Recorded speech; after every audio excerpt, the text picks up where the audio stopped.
All right, in this video we're going to be talking about Chapter 18 from Openstax Astronomy. And there's a lot of really important ideas in Chapter 18, and we're even going to have a deeper look video for the HR diagram. So we'll start out with a stellar census. If a city that we're in, so if Grand Rapids, Michigan wanted to do a census, city officials would have to send out the paperwork or go to every door within the city limits in order to try to count up everyone. For astronomers to do a similar census, we would actually have to make sure we decide what our city limits are. The easiest thing to do is just choose a spherical volume of space around us out to a certain distance, and that becomes our solar neighborhood. In the picture here we have 62 parsecs. We don't need to know what that number is, but the idea is we're choosing a finite volume that we're trying to count up all of the stars in.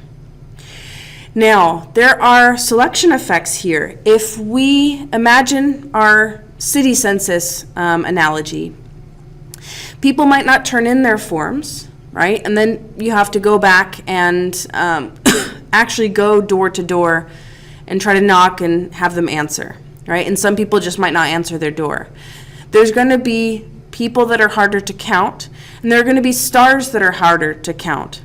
If we think about our stars, the super bright, really big, bright stars, they're the ones who are going to turn in the form the very first day that we hand it out. They're going to be super easy to find.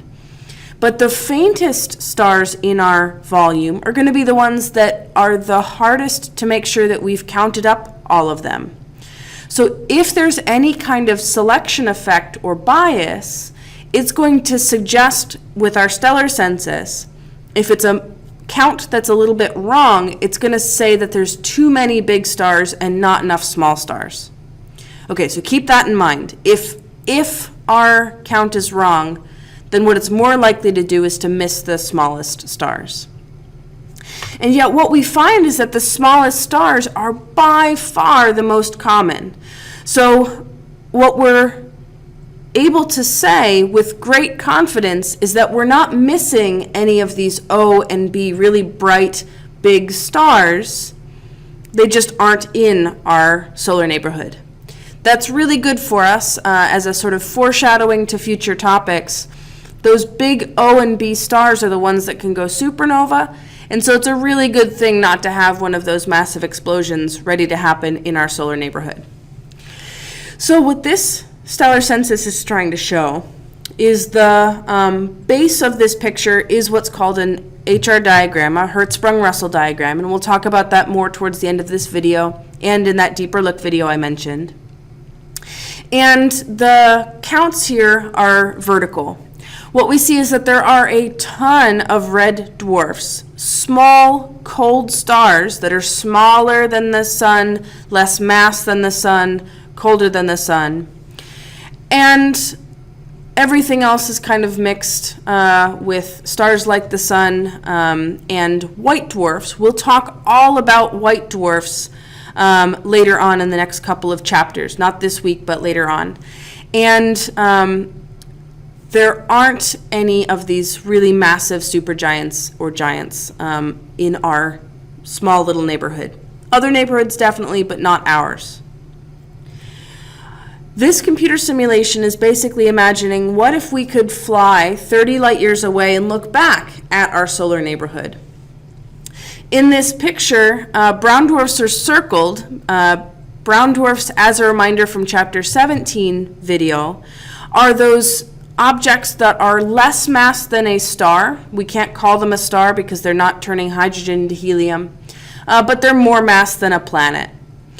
And then the small red M stars, the ones that are the most common, have been sort of highlighted extra in red because normally they're too dim to see. In this imagined trip out to look back at our neighborhood, one thing that we might notice is that in this picture, we can actually still see one of our common constellations in our sky. Orion is still here, almost looking the way that Orion does. So here are the three belt stars that I'm highlighting with the cursor. Up here is Betelgeuse, his armpit, and Rigel, his knee. And all of the really bright stars in Orion what we start to recognize is one of the reasons why it is so visible in our skies, even under city lights, is because all of those stars are inherently fairly bright, but that whole constellation is actually also very close to us. Very few constellations in our sky are actually made up of stars that are physically grouped together. Orion is a key exception to that. Most of the bright stars in Orion are actually in the same general direction and the same general distance. Okay, so our next topic in this video is measuring stellar mass. Now, we've been talking about stellar mass when we've mentioned that brown dwarfs aren't stars because their mass is too low. We've talked about mass in a way that makes it seem like it's easy enough to measure. And it isn't actually. If we wanted to look at a star's light and figure out lots of different things about that star, we could determine what spectral class it has, we could determine what apparent brightness it has, we could determine if it's moving towards us or away from us, what it's made of. Lots of things that we can get from a star's light that we introduced in Chapter 5. But one of the things that just the light from a star cannot tell us is mass. And mass is really, really important for us because, as we're going to learn in future chapters, the mass of a star determines everything that happens to it as it evolves and moves through its lifetime.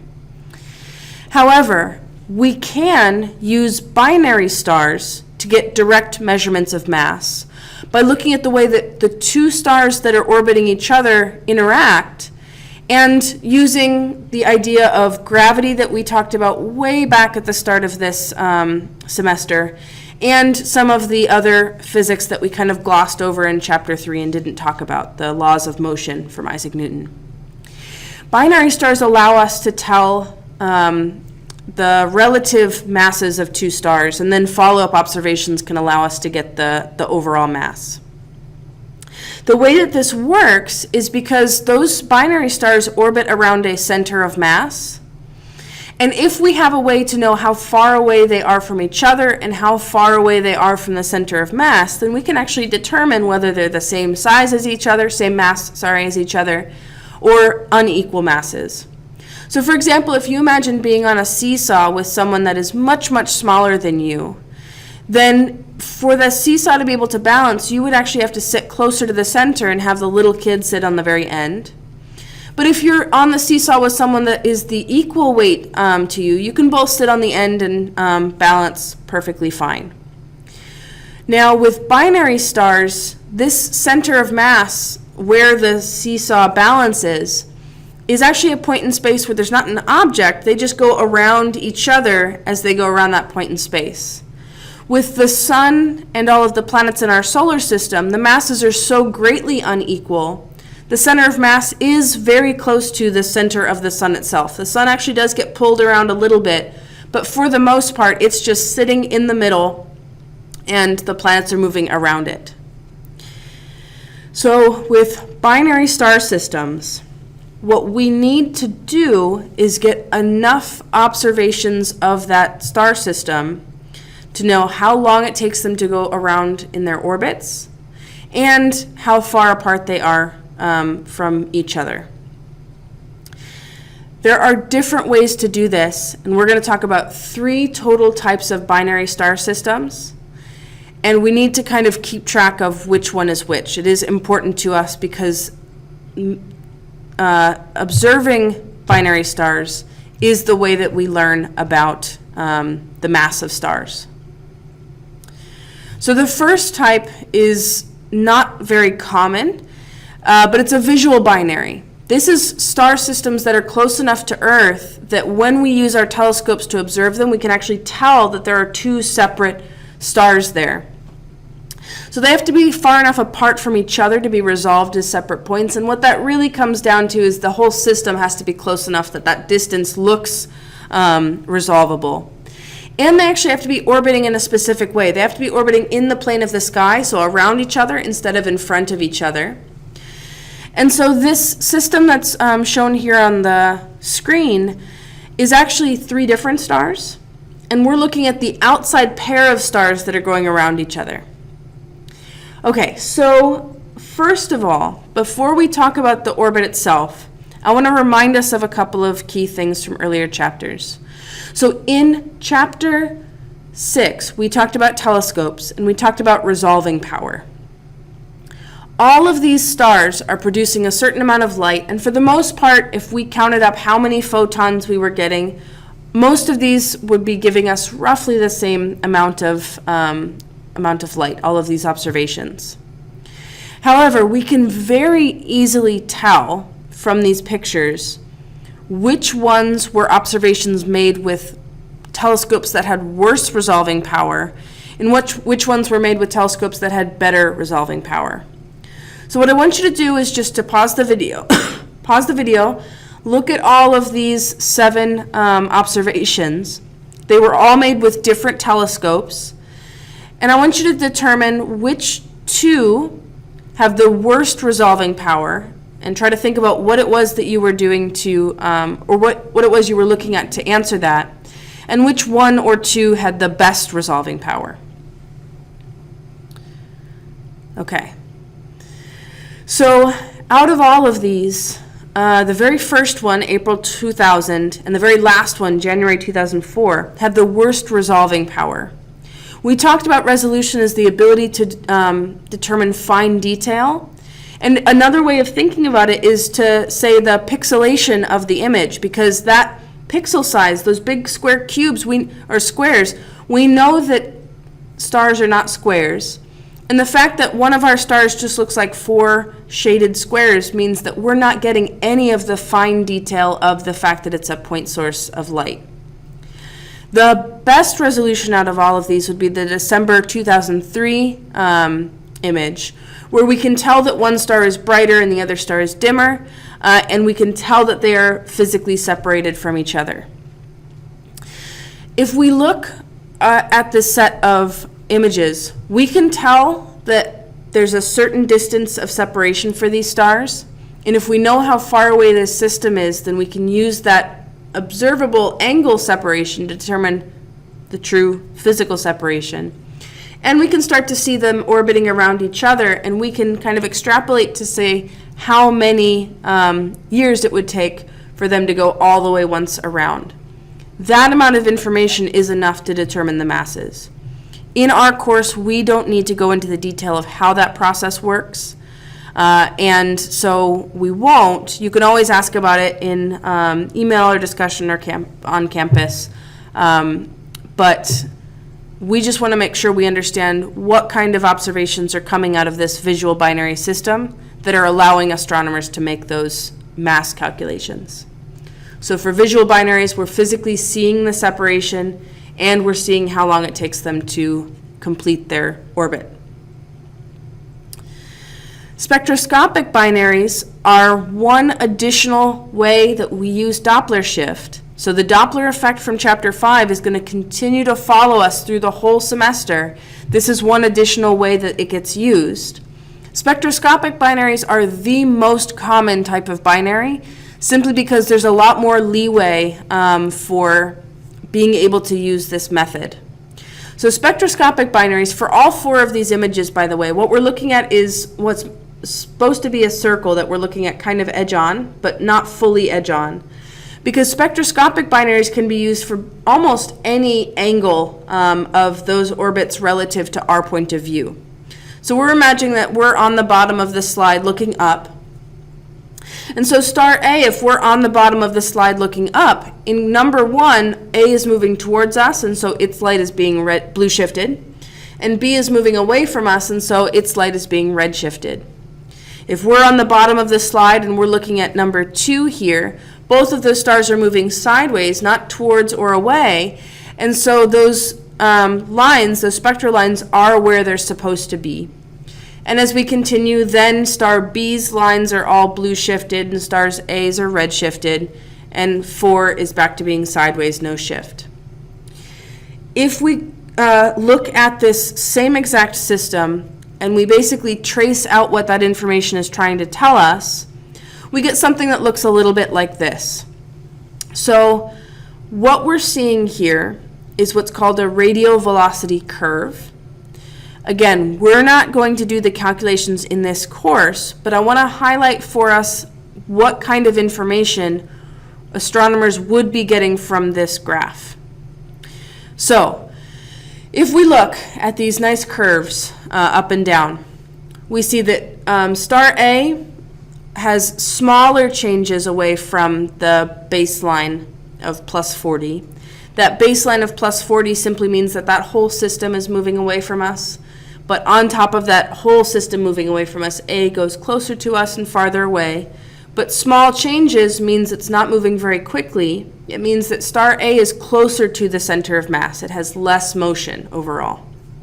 Star B is zipping around. It's going really fast away from us and really fast close to us, and away from us and close to us. And so the fact that star B has these much bigger changes from the baseline means that star B is further away from the center of mass, which means it has less mass overall. There's enough information here to tell basically the ratio between the two masses of those stars, and the fact that we've got a certain time period for the whole process to reset, about 17 days. That's enough information to use with Newton's laws of motion and the force of gravity equation to figure out the masses of these stars. And again, we're glossing over how the math actually works because we don't need to do it in our particular course, but we're trying to have a sense of what things we're looking for in a spectroscopic binary system, because it is a little bit different than the visual binary system. And then the last type is an eclipsing binary system. When stars go one in front of the other, and perfectly one in front of the other, then we get a special case. So I'm going to bring up this animation. So this animation is two stars in front of each other. And for an eclipsing binary system, what we are looking at is not the Doppler shift of spectral lines, and we're not actually looking at the actual stars themselves. This is an artist's representation of two stars.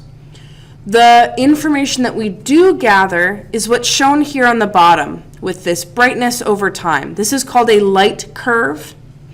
And if you look at the light curve, we're going to start this back up again. If you look at the light curve, there's a sort of highlighted piece that's showing us where in this process we're looking. And as one star goes in front of the other, we block all of that light. And as the other star goes in front of, we block a different amount of light because of their relative brightnesses and relative sizes. The amount of time it takes for this whole process to sort of reset itself tells us about the size of those stars. And as one goes in front of the other and then the other, we have two separate types of dips. And so we can tell a little bit of information about those relative masses from what way those two dips are related to each other. Again, we're glossing over a whole lot here. For eclipsing binaries, if you want to kind of push your understanding a little bit more, there is a lecture tutorial for eclipsing binaries. It's too long and too specific for our course. We aren't going to do that particular lecture tutorial. But if you want to and you have the book, you can walk yourself through that eclipsing binary system and ask questions to me in discussion boards, email, office hours, anything. But the main point is that the pattern repeats every so often in time, and that time is a piece of information we need. And the way in which those two dips, the shape of those dips, tells us about the size of stars and the masses of stars. Okay, so we have visual binaries, spectroscopic binaries, and eclipsing binaries. In all of those cases, we're able to measure the mass of those stars in a binary system, and then we can plot all of those all of those points on a graph like this one. Now, if we follow up with those binary stars and we know their distances as well, then we can plot their masses and their luminosities. Now, if we look at this, we see that there is a pretty strong trend in the data. We could draw a line through almost all of the points. And it's worth noting that these 3 points down here at the bottom and this point up here at the top, those are outliers, and those star systems probably have a whole bunch of different research papers being written about them extra. But for the most part, most of these stars fall along a really clear line. Once we have enough data to basically figure out what that line looks like, what we build is a mass-luminosity relation.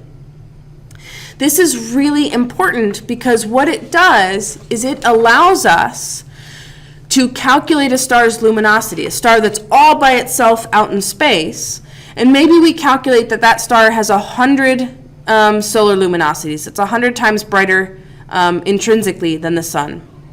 We then just use this graph by saying, okay, we measured this luminosity.